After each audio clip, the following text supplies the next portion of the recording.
I'm Dwayne Brown. Tonight on KPBS Evening Edition, every drop counts. San Diego conservation measures at the top of the agenda for Governor Jerry Brown today. His warning on what may happen to all that saved water.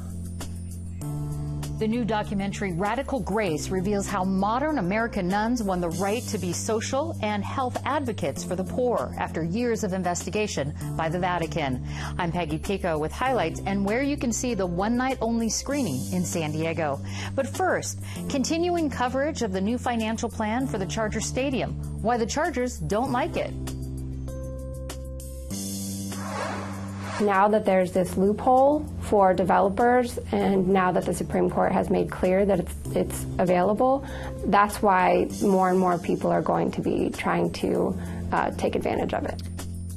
A proposed outdoor mall in North County may be the test case for a new development process, how it may avoid environmental reviews. KPBS Evening Edition starts right now.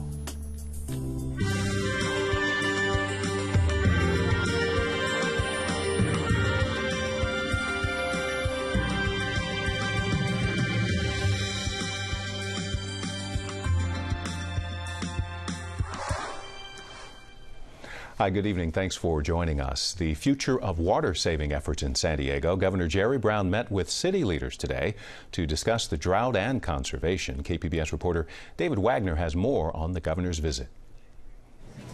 Governor Brown met with local elected officials, business leaders, and water managers in the office of Mayor Kevin Faulconer. They discussed San Diego's recent success at cutting water use by 26%. That was in June. Brown commended San Diego on hitting these state-mandated water cuts.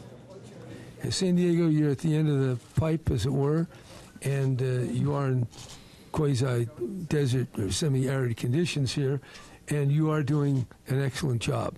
The conservation is meeting the state targets, and you're doing a lot on your own, particularly in this field of recycling. Brown warned San Diego may soon need to use that conserved water to combat drought-fueled wildfires. David Wagner, KPBS News. Our coverage on California's drought continues online, from water-saving landscaping to changes in farm production. See what others are doing to save water at kpbs.org/drought.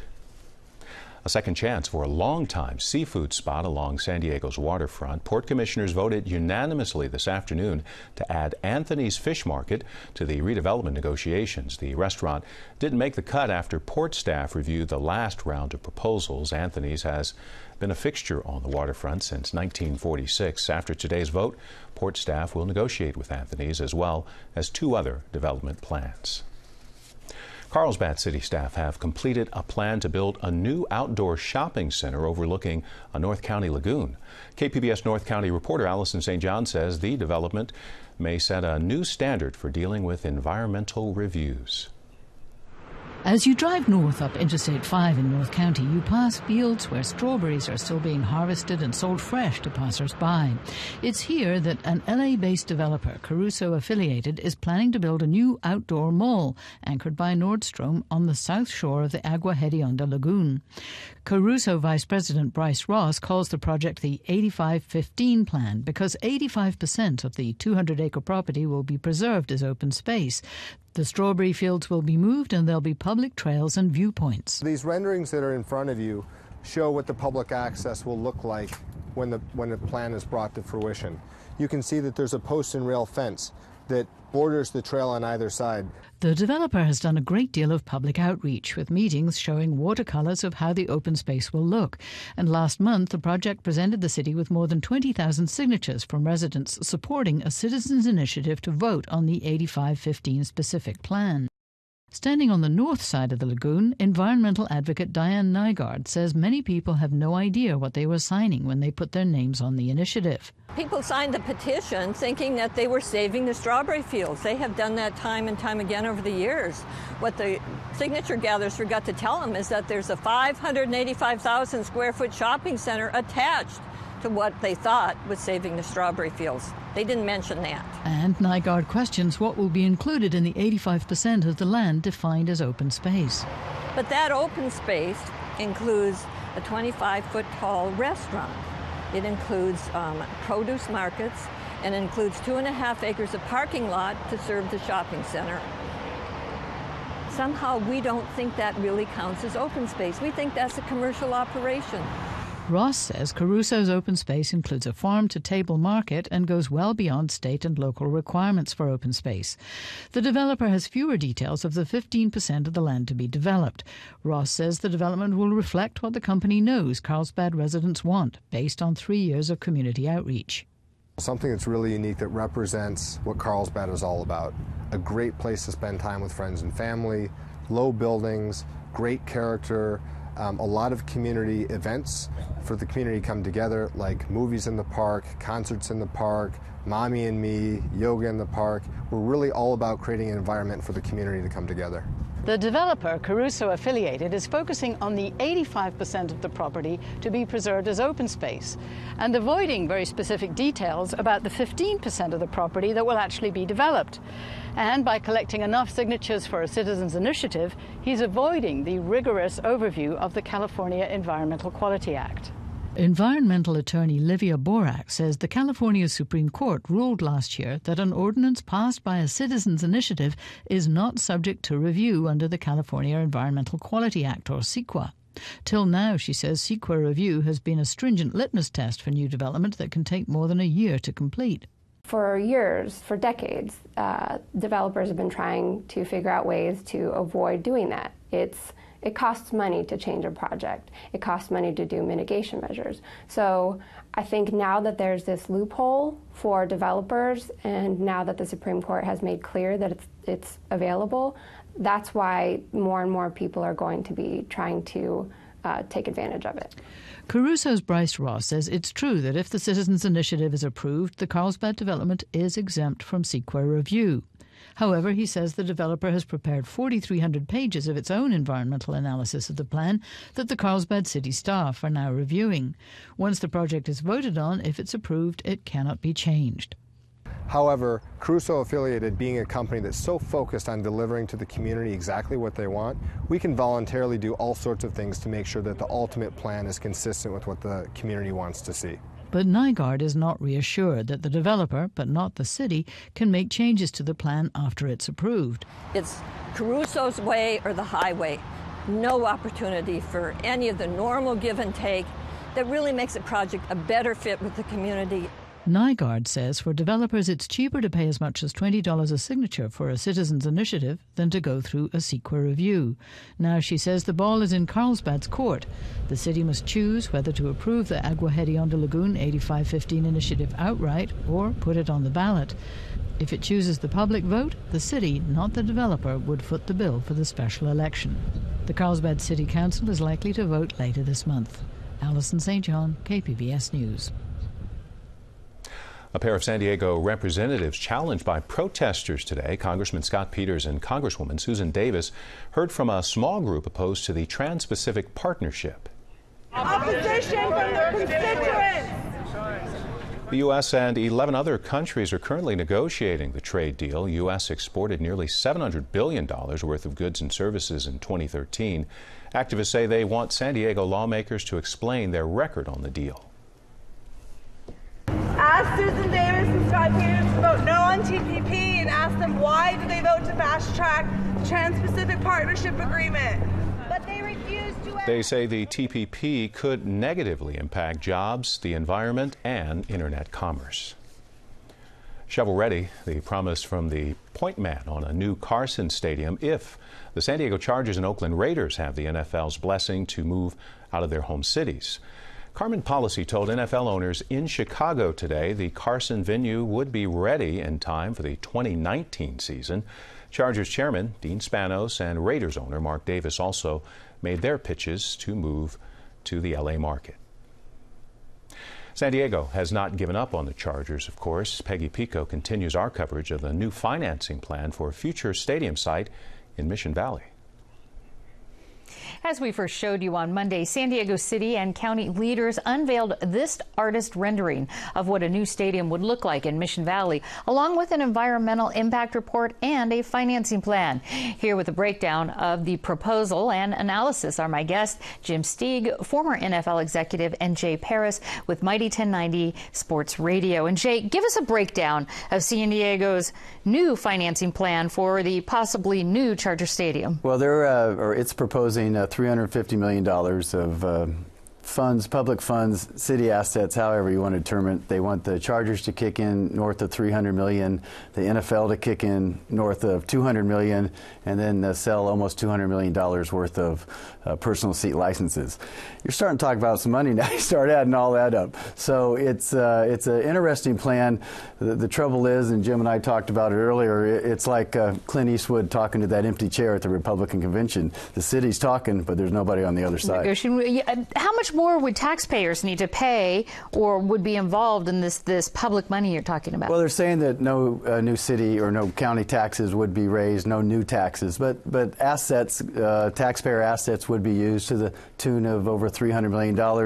It would have to go to a vote. They're saying the mayor, the city of San Diego isn't famous for approving tax increases or spending public money for private enterprises. Well, I know Charger Special Counsel Mark Fabiani issued a statement criticizing the environmental impact report in part of this plan, saying in part the Chargers have been clear from the start that the franchise will not be the city's guinea pig for this inevitably ill-fated legal experiment.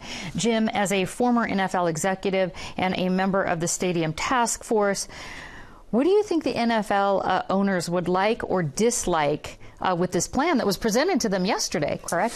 Yeah, I think there are a couple things in it that they like, and there's some things they're going to question. One of the things that they're going to like is they want public funding, and they've always talked about a private-public partnership, and that's a very key component to what they want as far as the relocation guidelines, that there is some support from the community to be there, and I think it's there. And I think what's drawn out there and the way they've funded it has got a lot of things of what we did on the CSAG. You know, it's looking at the existing expense that's going into Qualcomm that would go into Qualcomm into perpetuity and basically coming up with a lower number than that. So it's basically savings out of the general fund. I think the thing they're going to look at is the PSL number.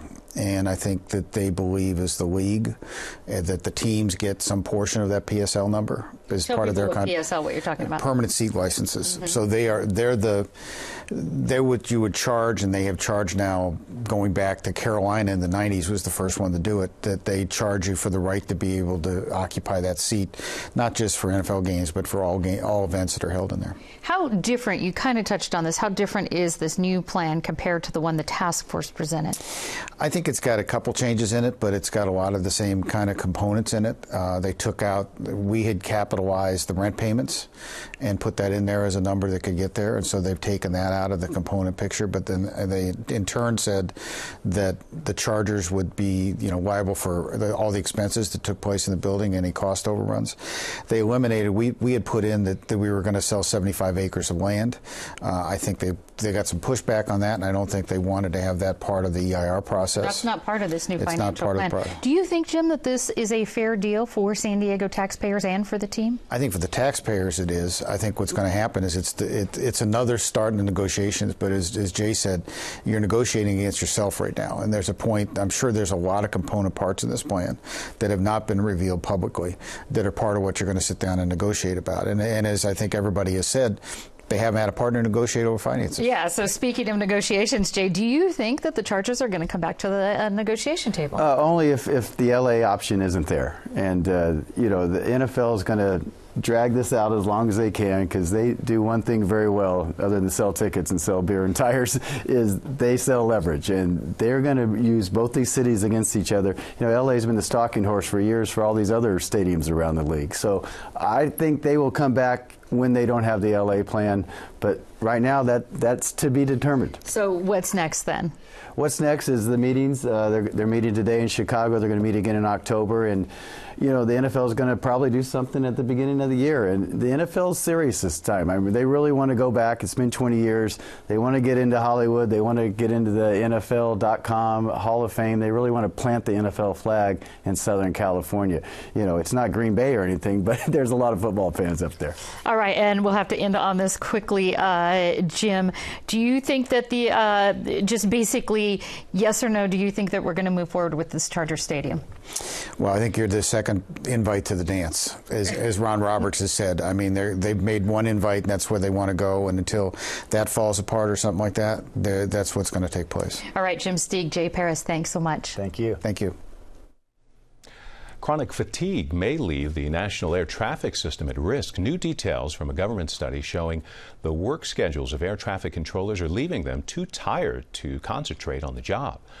FAA posted the 2011 study online yesterday. 6 out of 10 controllers say they have fallen asleep or experience a lapse of attention on graveyard shifts.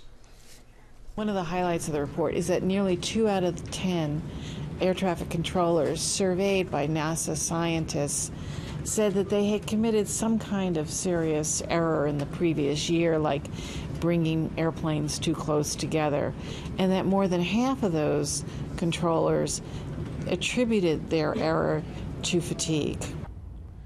The National Transportation Safety Board prompted the study, advising revisions to controller schedules to give them enough time to catch up on sleep. Taking aim at police misconduct, Governor Brown signed a pair of bills today as the national debate on excessive force by officers continues. One new law makes it clear that it is legal to record or photograph police in public areas. Another bill bans the use of grand juries in cases where an officer is accused of excessive force. Lawmakers say the bill is in response to distrust of the grand jury process following the deaths of unarmed black men in other states. Innovations in healthcare have improved in the U.S., but the disparities in treatment, especially among minorities, is almost as big as it was 50 years ago. Studies from the Institute of Medicine show doctors spend more time with white patients than with patients of color, and their outcomes differ widely. It's a problem one San Diego doctor is all too familiar with. Good morning there. The physician-patient ratio in this community is probably about 1 to 2,500. And if you move, like, say, to La Jolla, you're talking about 1 to 250. Dr. Richard Butcher has been treating patients in southeastern San Diego for 50 years. So I go from the small babies all the way up to the geriatric patients in my practice. Dr. Butcher was named Physician of the Year this month by the National Medical Association.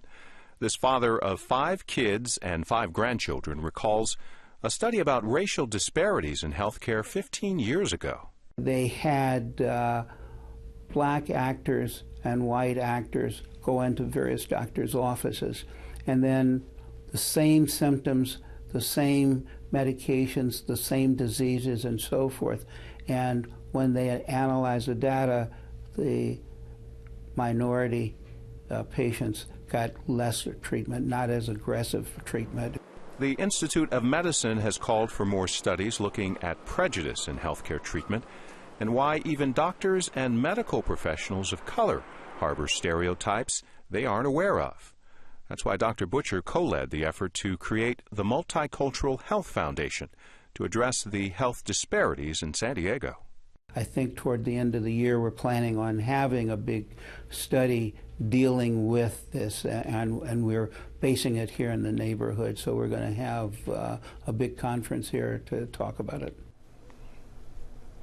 Southeastern San Diego has the highest rates of chronic disease in the county, with African Americans nearly 80% more likely to die from diabetes.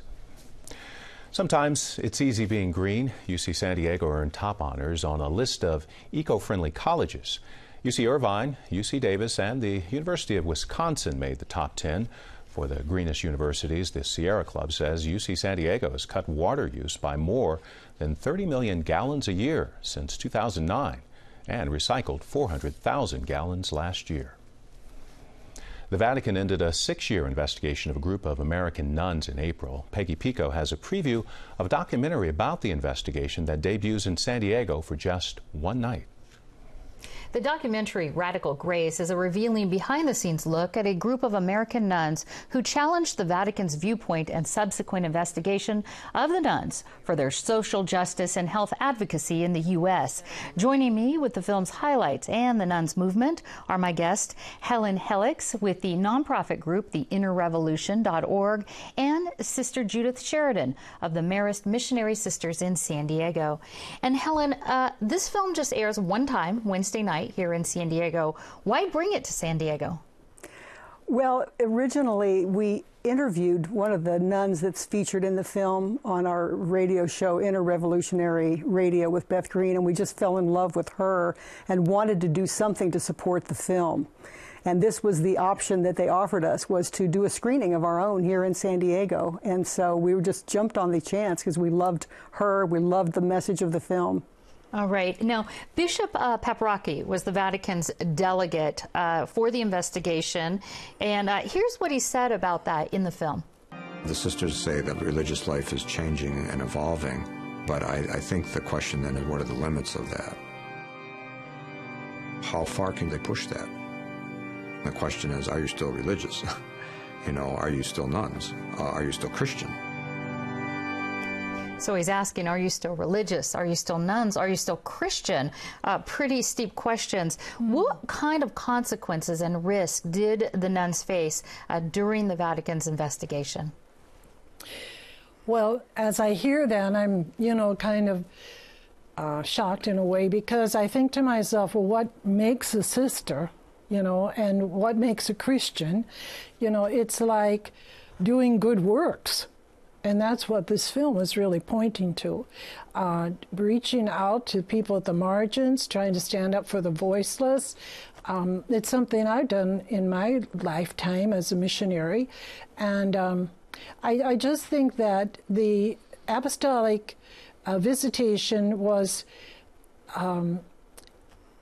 questioning the role of the sisters, questioning the idea of the sisters, while we, the sisters, average age 75, were kind of thinking we had done a pretty good job for the church, for the mission, for the Lord, and made us wonder, well, why? Why is this going on? And it was good for us because it made us stop and get together and talk and redefine and reaffirm ourselves. And in the end, it was reaffirmed when the investigation was listed. I want to ask you this, though, Helen, have San Diego bishops reacted to the screening of this film here?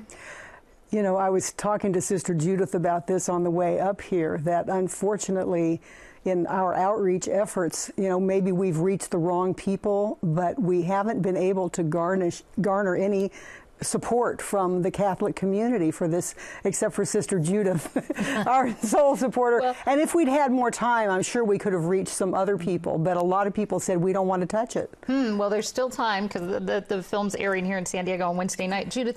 Sister Judith, women in Catholic organizations and in Catholic orders have changed their appearance. They've expanded their roles, going outside of hospitals and teachings and things like that. Why do you think that is? Well, of course, you're talking over a long period of time. And the church did have a major renewal time called the Vatican II. In that time, we were asked as religious to look deeply into our roots and our foundation and our spirit, and to see what is it really we're called to. And religious women did that very seriously. And they found that all their foundresses were responding to the great needs of the times.